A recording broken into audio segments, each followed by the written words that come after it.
This is Bill Tinglin with Tour for Tolerance, proud sponsor of this podcast series on the Holocaust. Get ready. This week we take another powerful deep dive into history's darkest hour.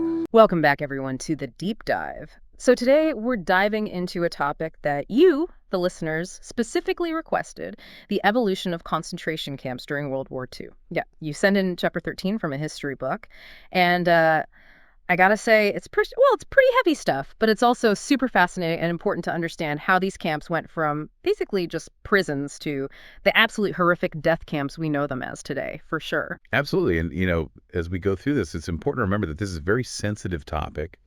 We're going to handle it with the respect it deserves, and we'll focus on the facts.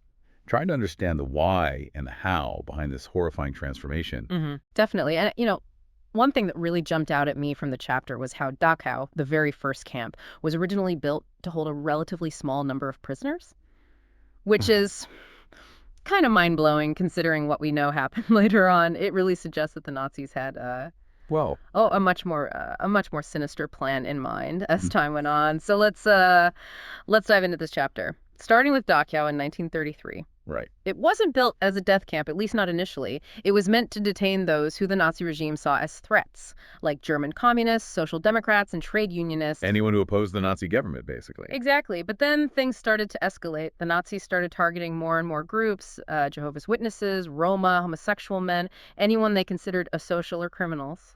It's interesting how they used a seemingly legal mechanism to justify these imprisonments. It was called the Schutzhaftbefehl, or protective custody order, which basically allowed them to detain anyone without a trial or even formal charges. It was a very calculated move to chip away at people's basic human rights. Yeah, it's like they were testing the waters, seeing how far they could push things. And it's crazy because the book says that Dachau was only supposed to hold 5,000 detainees at first. 5,000. That seems so small, knowing what we know now. So what does that tell us about their initial plans, and how did those plans change over time? Well, that limited capacity really highlights how calculated the creation of these camps was. This wasn't just some spontaneous reaction to wartime anxieties or something. They were part of a much larger plan to control and ultimately eliminate anyone the Nazis deemed undesirable. And of course, Dachau quickly became overcrowded, and it basically served as the blueprint for the brutality that would eventually engulf Europe. We can't forget the roles that Heinrich Himmler, the head of the SS, and Theodor Eicke, Dachau's first commandant, played in shaping this system. Eicke especially established this regime of cruelty and harsh discipline. That became the standard model for all the other concentration camps. Wow, so they started with this seemingly limited goal of just holding 5,000 people. But then things spiraled out of control, both in terms of the number of prisoners and the level of brutality. And as the Nazi regime tightened its grip on power, the camps took on a whole new, even more sinister purpose. The book talks about Sachsenhausen, built in 1936, and Buchenwald, established a year later. And these camps were more than just prisons. They were like vital cogs in the Nazi war machine. Prisoners were forced into grueling labor, generating profits for the regime, and building infrastructure for the war effort. It's just disturbing to think that these victims were essentially fueling the very system that was oppressing them. Absolutely. And it's important to recognize that this wasn't just random cruelty. This was a deliberate strategy of economic exploitation woven right into Nazi ideology. They even had prisoners producing weapons, making them in a twisted way complicit in the war being waged against them. Wow. That's a really heavy thought.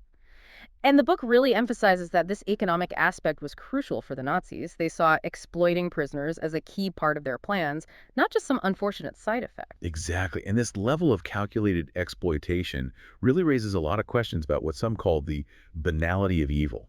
How do things like economic incentives and wartime pressures influence people's moral choices? How do seemingly ordinary people become complicit in such horrific acts when they're caught up in a system like that?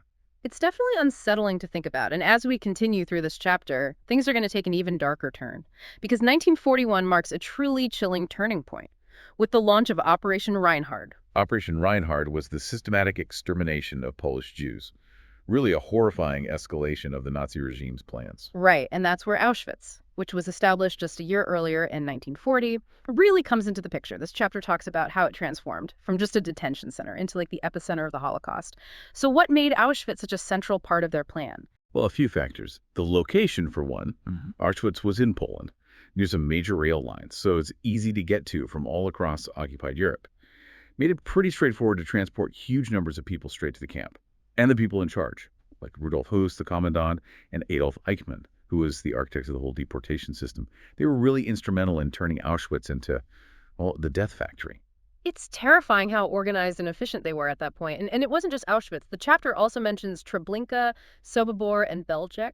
These were camps built specifically for mass murder. No pretense of detention or forced labor anymore, just pure extermination. It's heartbreaking to read that between 1941 and 1943. Operation Reinhard alone resulted in an estimated 1.7 million Jewish deaths. It's almost impossible to grasp the scale of the genocide. Yeah, it's difficult to even comprehend. And the methods they used, truly horrific. Gas chambers disguised as showers.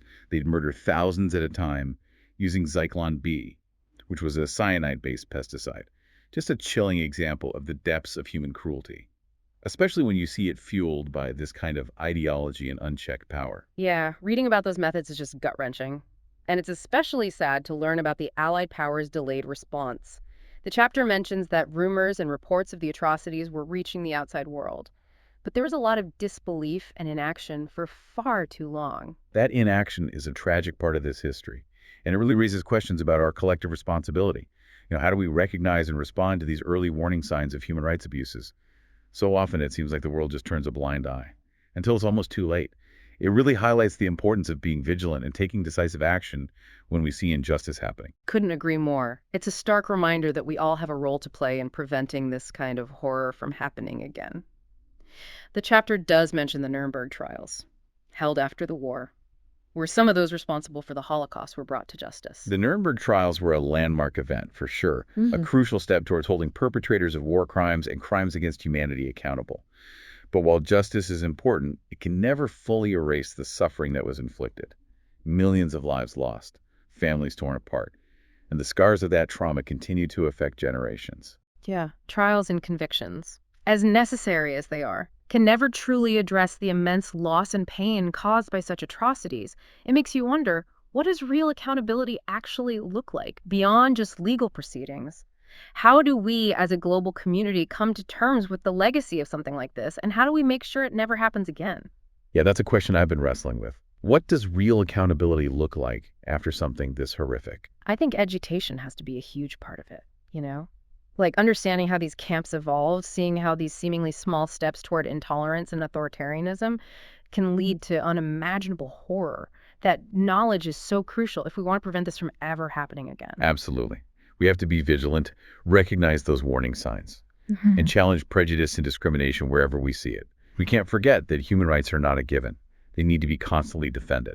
And that fight starts with each of us. Having these difficult conversations, educating ourselves and others, speaking out against injustice, holding our leaders accountable. It's easy to try and distance ourselves from this history, to think, oh, that was then, this is now. But the reality is, those seeds of hatred and intolerance, they're still out there. Yeah, we see it all the time. The rise of extremist ideologies, the demonization of entire groups of people, the erosion of democratic principles. We can't afford to be complacent. We have to actively work towards a more just and equitable world. Couldn't agree more. This has been a heavy deep dive, I'll admit, but incredibly important. I want to thank you all for joining us on this journey. We hope you've come away not just with knowledge, but also with this renewed commitment to defending human dignity and fighting for a better future. And remember, learning is an ongoing process. There are so many resources out there to explore this topic further.